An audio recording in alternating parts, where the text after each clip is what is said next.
the Council of Trent. You've probably heard of it. You probably know what it is. If it's true, then I'm going to hell. And if it's not true, then you're going to hell.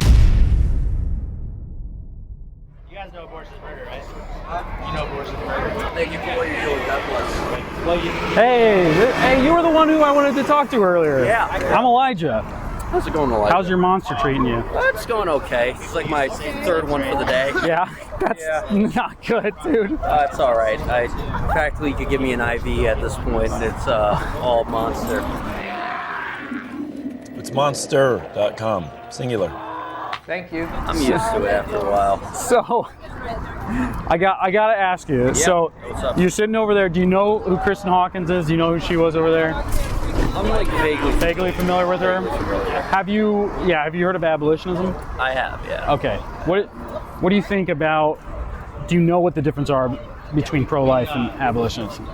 So, I mean, pro-life to a certain extent, it's a very sort of malleable definition. You can meet people who are either completely pro-life, you can meet people who are pro-life to the point where it endangers a woman. I would say that abolition is the complete absence of pro-choice, regardless. That's close. That's pretty close. Yeah. I think that's how a lot of people view us. But really, the foundational difference is that we are for equal justice under the law, which means that the unborn child needs to be treated the same way judicially as the born child. Yeah. And pro-lifers, the entirety of pro-lifers, even the ones who are partially, even the ones who are full pro-life all the way up until conception, they are pro-equal protection, but not equal justice. Yeah, I got you. And the exception that they carve out there that's not judicial, that's not justice for the unborn, is that they say that a woman can have immunity all the way up till birth. Every single one of their laws. Yeah. Did you know that? I did not know that. So if you just go, find a pro-life state, go online, read their law, and in it it'll say, this woman can never be punished for killing her child all the way up till birth. Yeah, I didn't know that actually. Yeah. I mean, me personally, my issue with abortion is that I think it's a highly exploitative industry, and I think it takes the idea of young and troubled mothers, and it exploits their weakness and exploits the state of confusion and the state of trauma that they're in. Yeah. And it causes them to push for that abortion. I also think that there's a lot of moral decay that goes into it. I think the rise of pornography, I think, the rise of, a sort of hedonistic, self-centered culture has sort of offered that window for abortion to be sort of rationalized. When you have a society like that... What's up, brother? How's it going? How you doing, man? Good. When you have a society like that just pushes for pornography, that pushes for hedonism, I think that makes abortion even more acceptable, which is... So, I do agree with you, but our point is, who is the principal actor in abortion? Is the principal actor, meaning the one who initiates everything, is the principal actor the doctor? Are the doctors going around and rounding up women and then, against their will, killing their unborn children? Yeah. Not too often. It's the woman, or the man who forced a woman, or if the abortionist is going around rounding up women and forcing them to kill their unborn child, then it would be that as well. I think it's very much a two-factor thing here. Is that sometimes I think it is purely the woman's decision. That's just a absolutely god-awful decision. I mean, I've talked to women in the past who initially wanted an abortion. By the grace of God, I was able to convince them otherwise. That's awesome, man. Also, I've heard of other stories where the woman doesn't really know what to do. Yeah. They're almost in this state of, absolute pandemonium. And that's when I sort of go back to my early point of, these industries and, this health industries and all these abortion clinics. That's when they're exploitative nature. But do you think that like the just easy comparative thing here would be gang members, right? Yeah. They grow up in a gang culture. They're propagandized with gang propaganda over and over and over again. And truly, when they kill their first few people, I'm sure that they are they feel awful about it. I have no doubt in my mind, right? It becomes rationalized the more you do it. Yes. So my point though is that we're attacking the demand. Without the demand, there would be no supply, right? And the demand is coming from the people who willfully walk into Planned Parenthood and do it of their own accord, right? Yeah, I gotcha. And so pro-lifers opposing our bills all the time. When I say all the time, I mean literally. So like, we're from Ohio, and we have a situation right now where in Ohio, we are asking pro-life organizations, stand up, support our bill. We're bringing our bill, support it. But right now, they're saying, we're not so sure. And what we're saying is, in all these other states, we've had pro-lifers oppose us. We've never had a pro-lifers support us. And that's one of the reasons why the line is so stark. Is because truly, in the state of Louisiana, the reason why abortion's still legal is because pro-lifers stopped our abolition bill. Without the help of Planned Parenthood. And, I mean... Do you think that's right? I mean, I don't think that's right at all. Okay. And that's my issue with the state is that, even though you have a lot of these pro-life politicians at face value, they don't actually mean what they say, and it is very, very hypocritical. Well, I think they mean what they say, as in I think that they are pro-life, but I don't think that they're abolitionists, and that's why we're trying to make this paradigm of choose to be an abolitionist, support abolition, we'll support you, we'll help you get elected, and support the full thing all the way. They're not willing to go all the way. And I think personally, if you're supposed to be pro-life, you got to go all the way when it comes to that, and you got to ensure that the life of the unborn is protected regardless. And you could throw all these different caveats into it, and I've heard a lot of the different perspectives, especially when it comes to like the medical aspect of it. But the idea of going all the way in terms of protecting the unborn, that's something that I personally believe in, and that's what I think the state should ensure and the state should provide. Can I ask you a spicy question? I'm sorry, I keep looking over my head. I'm just making sure nobody takes this and jumps onto the bus. But here, I'll ask you a spicy question, okay? What do you think about the death penalty? See, on one hand, do you think it's biblical? The death penalty, in my opinion, is very hard. Because on one hand, when you have people who do god-awful, atrocious things, whether that is murder, serial killers, whether that's rapists, whether that's pedophiles, there should be no reason for them to be in an open and civil society.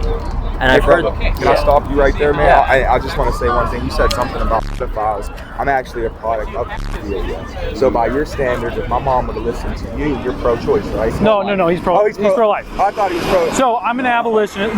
There's an interesting dynamic going on here. So he's pro-life. Well, he identifies as pro-life. I identify as an abolitionist because of the fact that I am for equal justice for the unborn, meaning the justice that's applied to a mother or father who kills their 2-year-old is the same justice that I think should be applied to a mother or father who kills their unborn child. Now, you might think, well, that sounds pro-life. Why don't you say you're pro-life, right? You might think that. Well, the reason why I don't say I'm pro-life is because pro-lifers have actually opposed exactly what I just described in 27 states.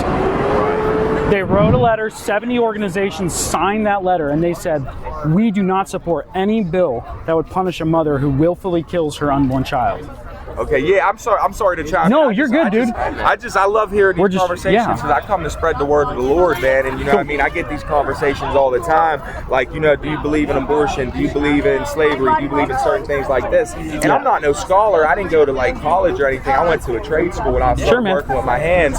But I found Christ back in 2020 during COVID, man. And there was something in my life that drew me to God. You know what I mean? Because it says in John 6:44, it's the Father who draws him, and in that sun raises him up on the last day. Yeah. So I just got so caught up in the Word and in the Lord, brother. You know what I mean? I get so, I'm so passionate about it. You know what I mean? Because like I was gonna say before, my dad was 65, and my mom was 15.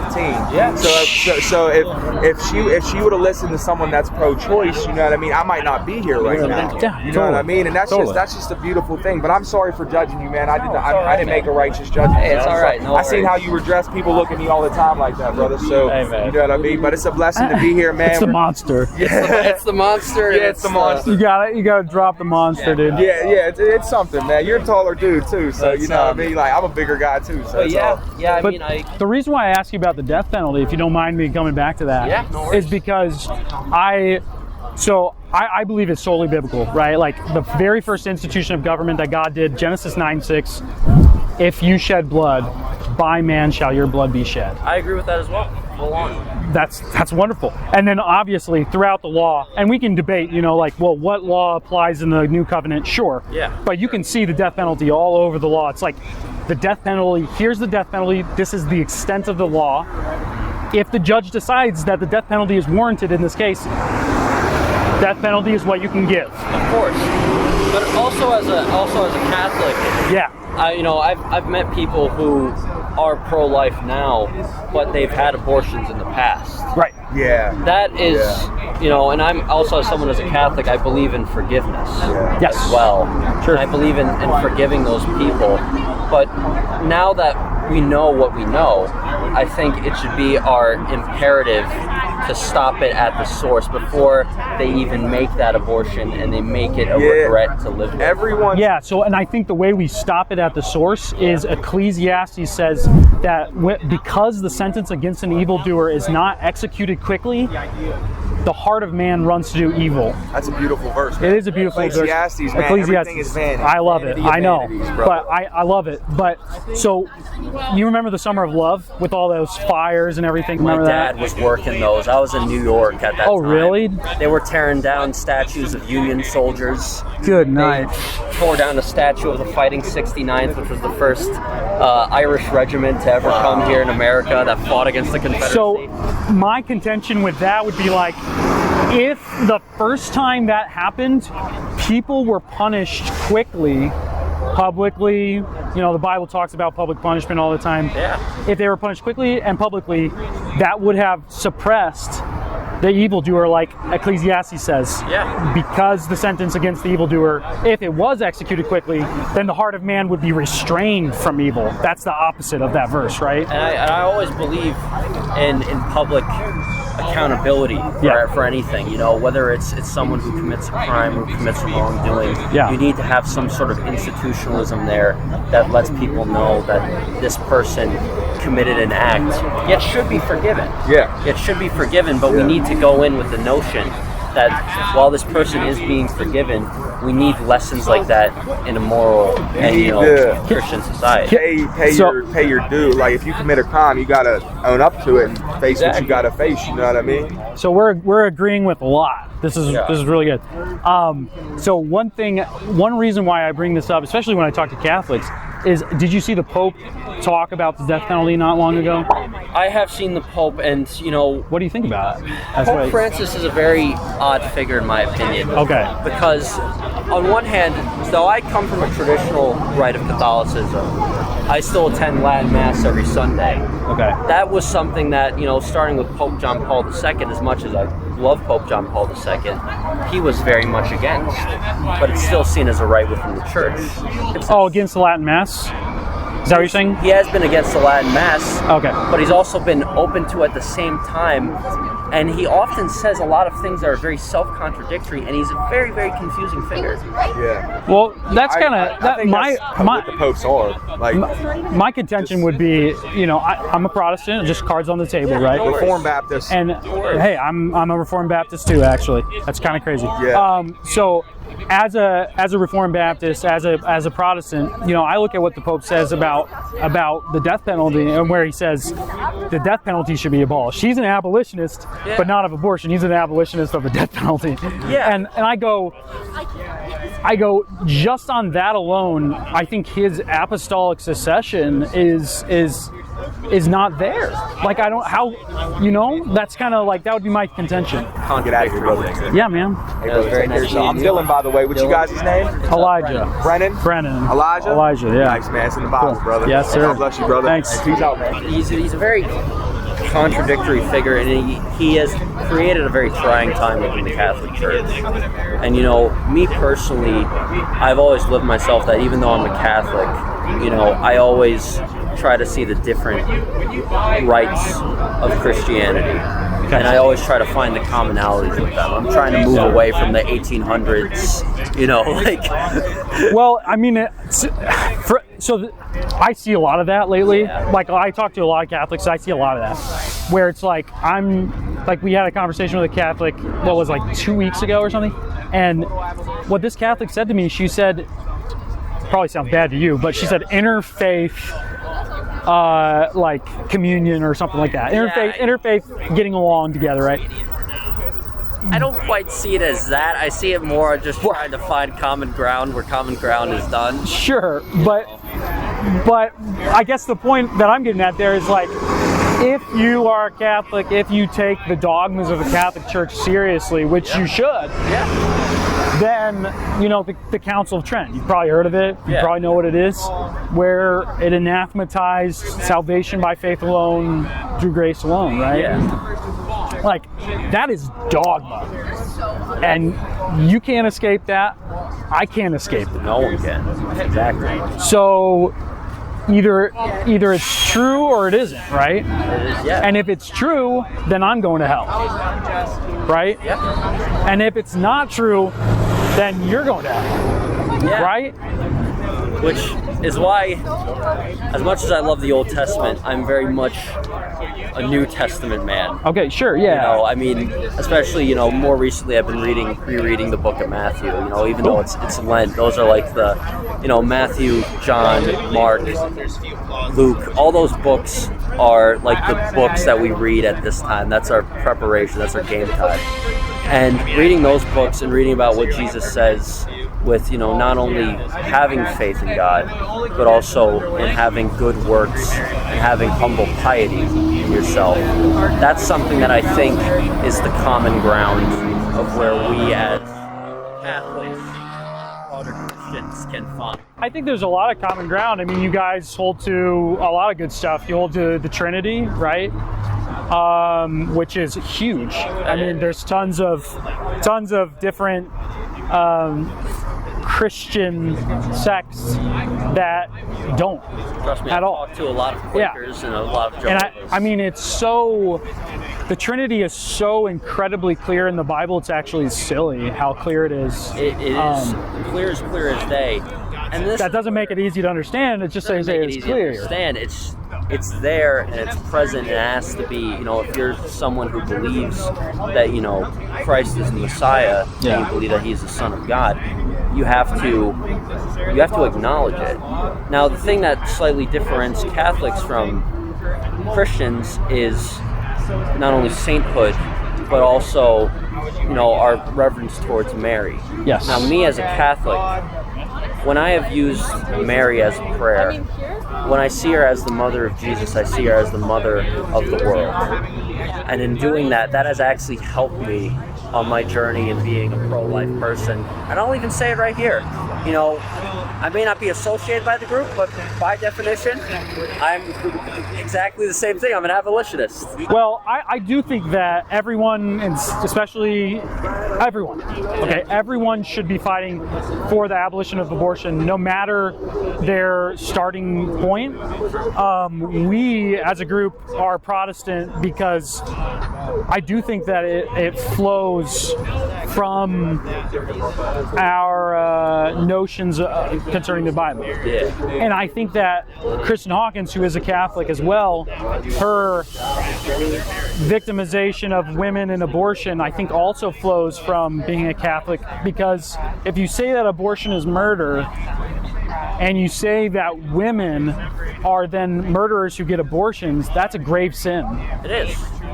Murder is a grave sin, right? And that means that they are going to hell, right? Unless and that's the thing, unless they do, unless they fully find forgiveness within Christ, right, and they make it their journey to never to sin again. In that sense, that's how grave murder is a mortal sin. Yeah. If you do it again, and it's not like how in certain doctrines, you know, me personally, I'm enlisting as soon as I graduate.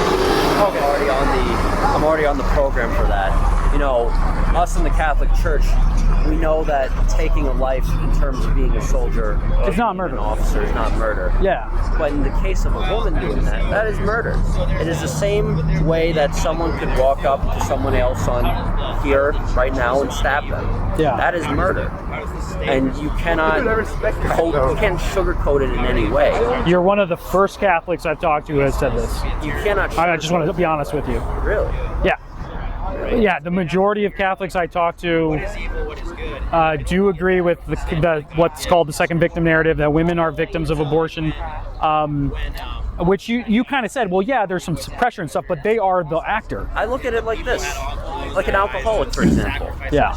Is an alcoholic being exploited by, you know, the alcohol and tobacco industry in America? Yes. Does the tobacco industry exploit people by the dozens with their advertising? Yes. But ultimately, who is the one that puts that cigarette in their mouth and who takes that sip? It's the person. Yeah. And you are committing that wrongdoing. That's how I look at abortion. Yeah. You know, and I always try to get that exploitative measure in there because it's like the devil. Well, you're looking at it very biblically. Yeah. You are. I think you are, and I think that if you're committed to reading the Scripture and you're committed to seeking it out and stuff, which I think it sounds like you are, and you continue down that path, I think you'll become Protestant. That's my prediction. Who knows? Because once you hit that Romans, once you hit Ephesians, I mean, the free gift aspect.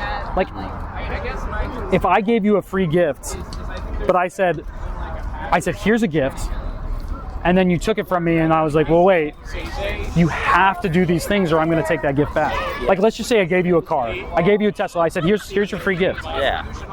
Is it free then, or is it based upon what you do? It's not free if it's based upon what I do. Well, that's what. But that's how the Bible describes salvation. Is that it describes it as a free gift, and that goes hand in hand with the next verses in Ephesians 2, that it's not of works, so that no one may boast. And that's the thing that, you know, and I've also come from this. There's many fellow Catholics who I've talked to who have the same thing. The way that I look at abortion is the same way that I look at the devil. Okay. And the devil, you know, I'm someone who believes that, you know, the devil is everywhere. Just as Christ is everywhere within us. I don't agree. I do not agree. I don't think so at all. You know, I think in today's age specifically, I think the devil has found a lot of areas to cement himself in any single institution. And I look at abortion as not only the devil's doing, but it's done in the same way of the devil. So you think the devil is like omnipresent? I think today, because of today, especially if we take 2025 in our current year, I think we have strayed very, very far from the teachings of Christ. Yeah. And those who believe, and those who believe in Christ, and those who acknowledge Christ, those people are on the right path. Sure will they sin, sure will they falter, but they will always have that notion of forgiveness. I think since we've created such a secular world, though, you have all these people who are lost, spiritually and mentally. As we know, the devil always finds work for idle hands. Yeah. Same for idle minds. I think your comment about the devil, I don't want to count on that too. I do think the devil is a finite being in a finite place. He has legions of demons at his disposal that are everywhere. So maybe that's what you were talking about when you're talking about the devil being in multiple places. That's what I'm. Yeah. Okay. Then, like, conceptually, I agree. Yeah, he's in multiple places in that regard. But I would say actually the same thing concerning Mary, is that Mary is a finite being, right? And she's in a finite place. That's one of the reasons why I think it's illogical to pray to her is because she can't hear you because she's in a finite place, which is heaven. You know, I mean, to an extent, from your perspective, I can see where you're coming from. Yeah. But as a Catholic perspective, you know, there have been a lot of instances where she's appeared been exposed to her. You know, whether it's Our Lady of Czestochowa, Guadalupe, you can name them off. Yeah. You could sling them off for days, probably. You know what Paul says, right? About if an angel from heaven. You know what he says after that? He says, if an angel from heaven... You might have to remind me. I haven't... Okay, no problem. No problem. I think it's... I'm going to mess it up. I don't know if it's Corinthians, but he says, even if an angel from heaven were to tell you a different gospel, that you shouldn't listen to him, let him be accursed. So, Paul, and I think God allows for people to be out there, for entities to be out there who test Christians or who test people who are, you know, whatever, and on that path or interested in that, test them based upon giving them a false gospel from a source that seems very, very legit. Yes. And what's more of a legit source than Mary?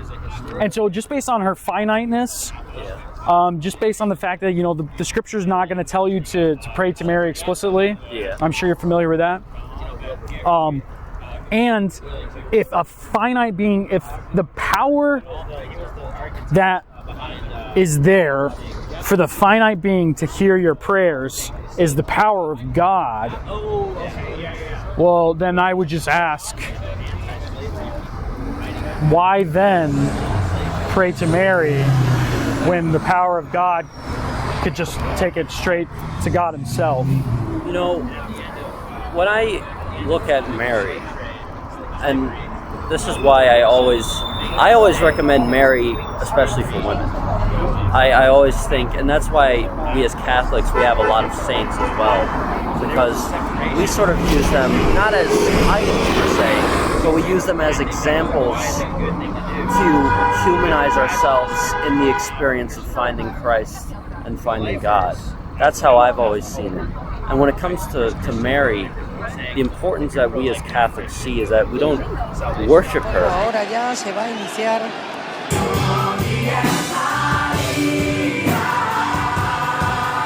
Dar aún más estabilidad al paso y evitar que Holy Mary, Mother of God, pray for us sinners. But from our level, when we see Mary, and we see this importance that she gave birth to Christ the Messiah, and there, as she gave birth to Christ the Messiah, she gave birth to the world, and she gave birth to peace. Yeah, I think she's a wonderful woman. Like, yeah. I think, you know, the scriptures say, blessed are you among men, right? And I do think she is that. But yeah. But anyways, I just encourage you, man, read through Ephesians 2. See if that matches up with what you're hearing in Latin Mass. I mean, yeah. And maybe, you know, just keep reading the scriptures and digging in. This, though, if you haven't attended Latin Mass, even just I have once. I'm pretty sure it was Latin Mass. Very, very different than a Novus Ordo Mass. Sure. And you'll find yourself, and this is the first time I'll say this, is the first time I ever went to Latin Mass. I believe it was my sophomore year of high school. Sure. It was the first time where I was openly shaking and nodding my head with the priest. Okay. And it was that understandable. And it frustrates me as a Catholic, as much as I want to have patience, as much as I pray for patience, that the Novus Ordo Mass has been teaching Catholics. It hasn't been teaching Catholics the necessities to talk and the necessities to understand Christ and the Bible. That's one of the faults that I think that Pope Francis has had, is he's lost that completely. Interesting. Even with the more Novus Ordo popes like Benedict and John Paul II, there was still an importance in teaching Christ, even though that they abandoned the Latin Mass with Vatican II. Yeah. There was still a reverence there. And there are Catholics who are in the Novus Ordo who I'm friends with who see the same things that I see. Yeah. But for the average person looking in, who doesn't read Scripture and wants to find their own journey with Christ, the Novus Ordo Mass has made that extremely difficult. And it has made it almost sometimes impossible for someone to find that. Well, I don't know. I don't know anything about the infighting in the Catholic Church, but I do appreciate the conversation, man. And yeah, no worries. It was a refreshing talk. It was a good talk. Consider it. Check out Abolitionist Rising. Check out us. We're Heritage Restored, and check out abolitionism. I think it was a good. I think it was more than a good thing that you came here today. Yeah. To speak, even though that you had a lot of people. I was listening. We had fun. That were just saying vile things. That kind of shows their true colors. It's normal. Yeah. And you know, at this point, I'm sure it's normal, but when you hear it and you see it come out, it's annoying. It's annoying. It's a very scary thing because that facade drops. It's almost like the Lord of the Rings when Bilbo tries to grab the ring and his face gets all gray and gnarled.